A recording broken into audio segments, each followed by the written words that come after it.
Welcome, everybody. I am Steve Drost. With me, as always, we have Will Kaplan. Of course, me and Will are both part of the Quivr team. What is Quivr? We are the CRM that is built by financial planners for financial planners who are trying to make their life a little bit easier. Now, Will, today's a little bit different than normal. It's not just me and it's not just you. We've got a third person here, Mr. Colin Page. And Colin, he's a pretty cool Quivr user. Obviously, I'm going to say that about all of our users. But Colin signed up almost a year ago. I remember he signed up, and then the next day was XY Planning Network's conference. So I met him right after he became a user, which doesn't happen very often. But Colin owns Oakley Wealth, which is a firm that is having a lot of really good success early on. But he has dove into a specific topic to a level that we maybe haven't seen yet. Would you agree, Will? Yeah, it's an interesting topic because it's one of the questions that we get a lot from our users of like, how do we do this thing? And I think Colin was one of the first ones to really take that plunge and see there's actually something to this. Like this is pretty cool. I'm going to go ahead and do a little bit more with this. Yeah, so absolutely. We get a ton of questions about it. I think everybody's going to be excited to sort of hear about his journey through it, just to I guess, embolden some of our other users as well. So without further ado, Colin, I would love for you to start today with a little bit of background about yourself, maybe your career path, your current firm, what that looks like. And then we'll just go from there and eventually get into the topic that you are dominating right now, which is document generation from data inside of Quivr, right? But yeah, without further ado, Colin, we'd love to hear a little bit about your background. Yeah, thanks, guys. Thanks for having me on the podcast. Honored to be, you said, the first third-party addition to the website or to the podcast. So Yeah. No pressure. So yeah, I launched my firm a little over 2 years ago, beginning of 2023. Before that, I had worked at a on the buy side at a hedge fund, doing a totally different kind of investing and analysis.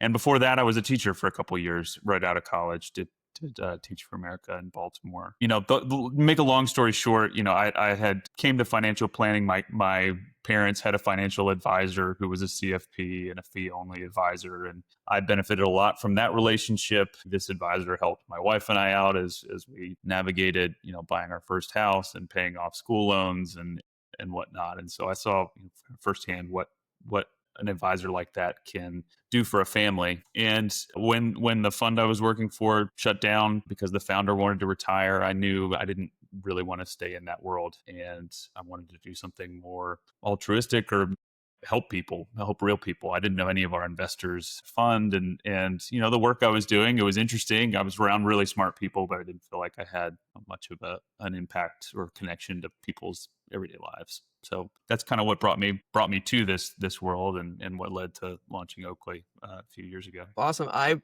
didn't realize your firm was only 2 years old. You're crushing it. So congratulations on all of that success. So then when you became a Quivr user, just to set the stage here, you had zero Salesforce experience, correct? Yeah, that's right. No Salesforce and really not much CRM experience whatsoever. I was getting to the point where life was getting complicated enough and I had enough clients that like, gosh, I need to do something.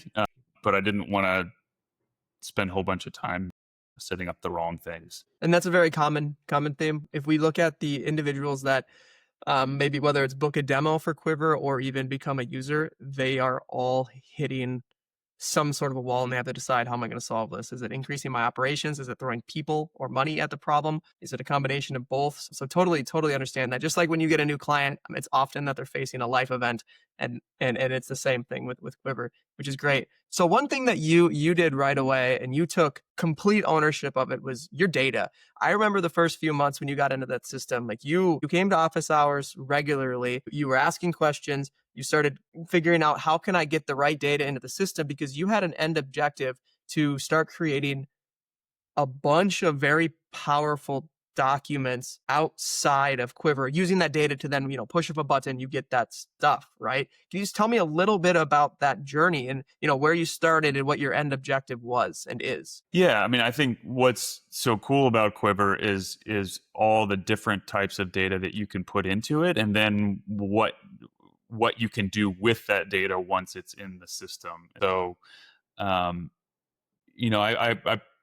pretty quickly found that, I'm not someone that likes to use, projection-based planning software. I'm not an e-money user. Found issues with all of these things or limitations that I didn't really like. And so what I loved about Salesforce, or what I saw early on, was the ability to, once I get my data in there, once I get the client's insurance policies summarized in the system or their estate plan built out, then I can use that data to generate a report for the client, or an internal report that shows me, everybody's estate plan or everybody's insurance coverages, or all of the accounts that they have, and which ones are subject to RMDs and which ones are we making Roth conversions or whatnot. And so what I really wanted was a CRM where I could actually house not just a Rolodex of clients, but like all of that planning data, which drives what we do, behind the scenes at the, on the operations side, but also like, can be used in a useful way for the client, So that led me down the road to, wanting to generate these kind of client facing documents with the data that I had been able to put into Quivr. And that's, eventually what led me in office hours to reach out about how do I generate these deliverables? And, I'm running into limitations with Salesforce, and you guys pointed me to, Opero Documents is one of, several different options for how to get kind of polished documents or reports made from Salesforce. And that's one thing I love about being built on Salesforce. I mean, it's impossible for us at Quivr to build the perfect CRM for every single company. You just can't do that on a piece of software that is being developed for many people. But Salesforce has thousands of companies that create applications that you can then plug in and leverage to then do whatever you want. So you're trying to create, you said deliverables.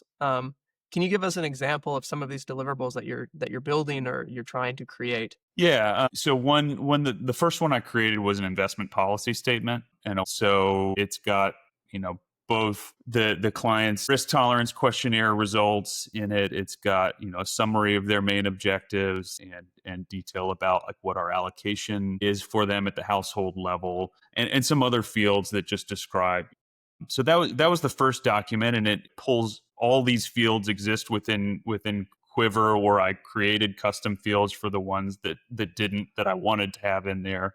And basically what Opero Documents does is it's built on top of Google Docs. So you can have a free Google Docs subscription. You create a template within Google Docs and then use it to insert field names or object names into that document. And then at a press of a button, it will populate them with whatever household you're working within, or whichever object within Salesforce you're working in. So yeah, that was the first one I did. I've done a beneficiary report, so it spits out all of the clients' accounts that that we manage and their current beneficiaries. So that those beneficiary fields are already within Quivr, and this was just a nice polished way to export them in a client-facing document. I've done an insurance summary, so all the clients' life, home, auto, disability policies get pushed out to a single document, and I just reviewed those with clients during my summer surge meeting. And I think that's all the ones that are kind of polished right now. I did a goals and values report as well, kind of like a 1-page plan summary of those goals and values that are within Quivr.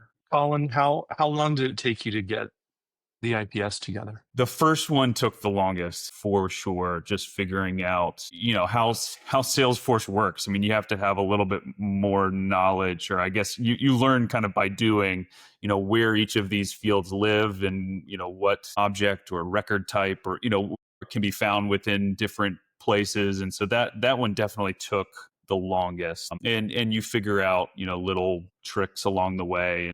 And I definitely, the last one I created took a few hours to make a polished, goals and values statement. You were able to, at this point now, you've made 4, 5, 6. I lost track there. So the fourth, fifth, or the sixth one you made, you were able to make in a couple of hours, which is probably how long it would take you to build it in Microsoft Word anyways. But the end result is you can run that report on demand with the data that you already have in your system. Yeah, for any household at any time. Generate a new one at a push of a button. I don't know if a lot of people know this story, but Quivr, right, it was started because I built my CRM and I just wanted it. And then Quivr was actually started. One of the main reasons people told me and convinced me to do this was with what you're talking about. I was able to do, and I used Opero Documents myself. Like, that's why we told you, go check this out. It may or may not work for you. And I did an entire estate plan review for about 50 clients in less than 6 hours. And that's because of what you're doing. And now it's neat because people always say, "Oh, Steve, like you just know Salesforce so well." And yeah, sure, I do. But you don't. You hadn't been on Salesforce since October of last year, right? You just got on the system and now you're already to the level of proficiency that, like, I don't know how you can get any faster than that, right? Like, what are you going to do? Yeah, I mean, there's a learning curve for sure, but it's when the cool thing about Salesforce is that you can kind of approach it with the mindset like, I know there's a way to do this, and I just need to figure out how to do it. And there's great resources for it. You guys are, the office hours. I would just come sit and listen, even if I didn't have a particular question. Listening and you learn that way. ChatGPT is an incredible partner. How do I do this? Or I need to create a custom field that, that has a formula in it. Write the formula for me. And ChatGPT will do that for you. And it's incredible. And, it takes some persistence and you have to but I'm by far a much more efficient, proficient user of Salesforce now for having gone through that kind of deep dive. You also started before this. So the output is it's right, that iceberg, the tip of the iceberg, but you started before this. Because I remember the first project you were working on was actually, how do you get this data into the system well?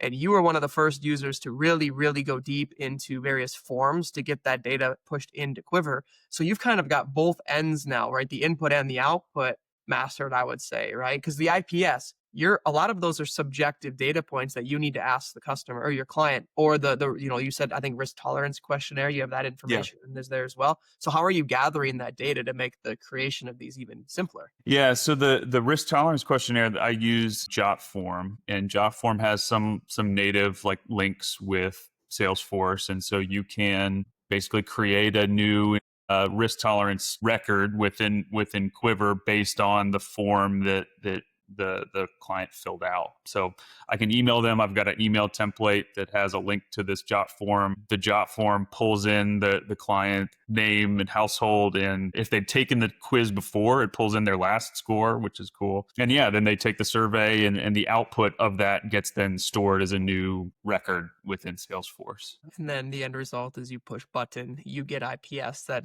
just needs to be signed or reviewed. Yeah, it's pretty cool. So in my state, Minnesota, they say, of course they're vague, but the practice is every 3 years, more or less, you review the IPSs. So as you grow, I mean, your firm is 2 years old. I'm going to guess next year you're going to need to review all the IPSs for your clients. And where I'm going with this is when I did the estate plan reviews, a few years ago, that then led to the creation of, or helped lead to the creation of Quivr. I wasn't the one spending 6 hours. I know you have an assistant now who is amazing, by the way. She comes to office hours, but I have a strange feeling next year you're not going to be the person pushing the button. Yeah, I mean, already she's helping to generate documents for the meetings. So going in and, like I said earlier, we reviewed people's insurance policies at our summer surge meeting, and I tasked her with going in and making sure that those records are updated. And as clients send in new policy documents, which are requested when they schedule the meeting, make sure that what we have in Quivr is right. And then she could generate the document, and then it's sitting there waiting for me.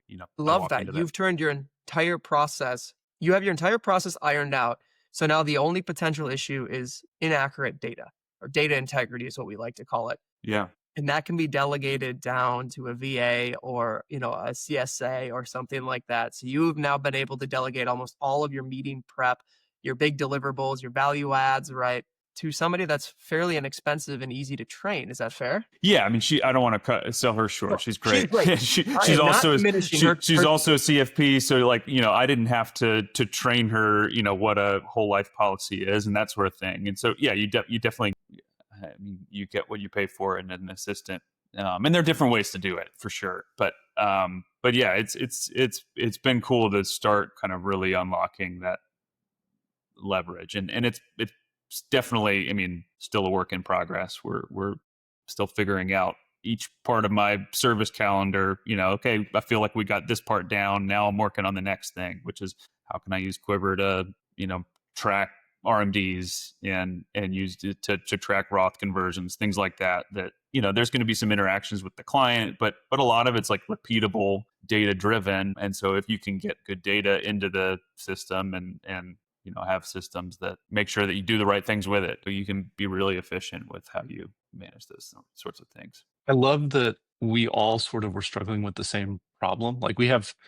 three, somewhat similar practices, I guess, in some ways. But like the very first thing I ever built in Salesforce was IPS and risk tolerance questionnaire. That was like I had to have it because I was like, I hate doing this. I have to do it every couple of years again, because like state regulators tell you have to do it. And I was like, I can't keep growing if I have to spend all my time gathering this data and getting it, polished and put together into something that I can then hand back to the client. I have to have this thing. And I want that from a compliance standpoint. I want that list, in my CRM that says like, here it is. Here's the date of when we last did it. Like I wanted that whole thing. And I remember, probably similar frustrations to Colin, what you went through of like, I have to figure out how to do this. I have to learn how to do this. And, one of the things I always tell Salesforce users is like, once you sort of make the climb with your knowledge and you get up to that plateau, it just like flattens out. And you can just see for miles in terms of, now I know how to use Opero Documents. I can do all of these different deliverables for my clients. And it's like, I need these 3 different tools and I can build all of this different stuff because now you have that knowledge. Now you have that capability to take this and say, oh, I'm going to do this other thing with it. And then I'm going to do this other thing with it. And like, it's amazing to me how similar that progression is for so many people where, once you kind of unlock, like you turn that last tumbler and everything just sort of unlocks and off you go. Colin, would you be willing to share? I'm not sure anymore, but how much does Opero cost? Oh gosh, it's $21 a month for 3 licenses. That's the minimum. It's $7 a license, but you have to get a minimum. Okay, so $250 a year, and in exchange for that $250, you're getting an endless amount of any document you want. So every client you onboard, you're saving a half hour now because you don't have to build the IPS. I know a lot of people, maybe this is on your horizon, we have people doing client agreements coming out of there because the client agreement is more or less all of that information is personal information. So it's more or less all in there. So they're taking their client agreement and just mapping those data, that field over there. So that saves you 15 minutes. Your deliverables, right? We go back to my 50 clients, being able to review 50 estate plans in 6 hours. At $250, that's pretty cheap. Yeah, for the amount of time it saves, and yeah, the product is good. It's not Colin, no brainer. The one little tip, the one that I was like, it wasn't a big deal, but it was such an annoyance solve for me was I would like maybe once a month have to physically mail something to a client.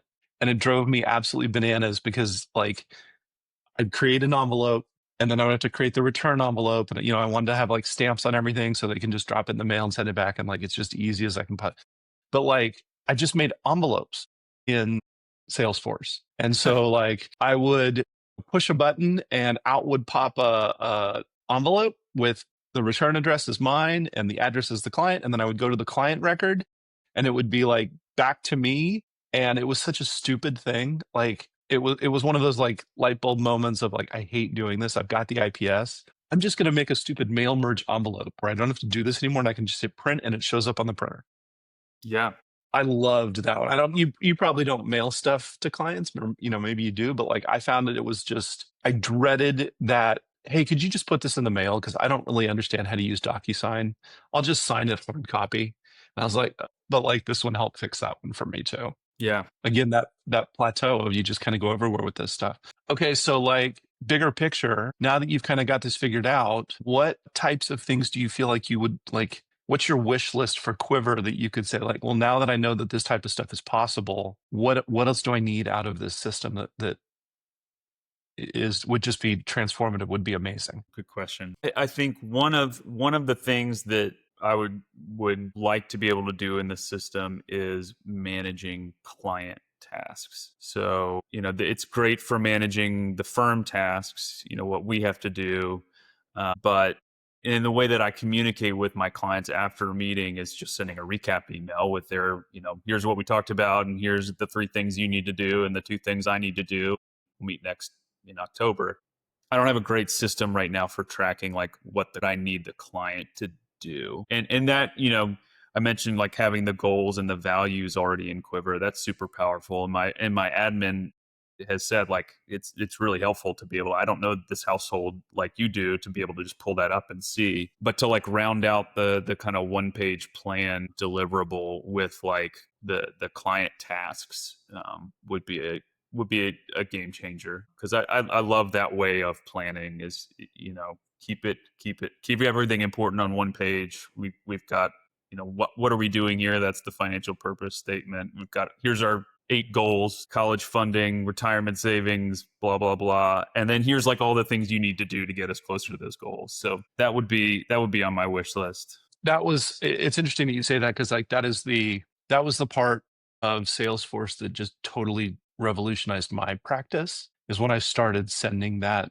one page plan with client tasks on a regular basis. To like, it was magic. I started doing that, and it just unlocked such a deeper client relationship, to the point where if like for whatever reason, I had one client that basically said, I feel like I'm getting this too often. Could you send it, quarterly instead of monthly? And I said, okay, we'll take a break. And he came back and was like, telling you that I wanted to take a break was the dumbest thing I've ever done. Start sending it monthly. I miss it so much. And it just like really changed my practice. So that is something that I'm happy to talk to you more about offline. But I think also that like that's a good one that I think will probably show up in Quivr at some point soon. It will. Yeah. We, as many people know, we just made a huge enhancement to the workflow and then homepage. And if we look at the structure or the foundation of Quivr, it's reaching a point where something like that, where we had a separate section on a household to track tasks that the client is responsible for, is no longer a huge lift. Because, right, if we get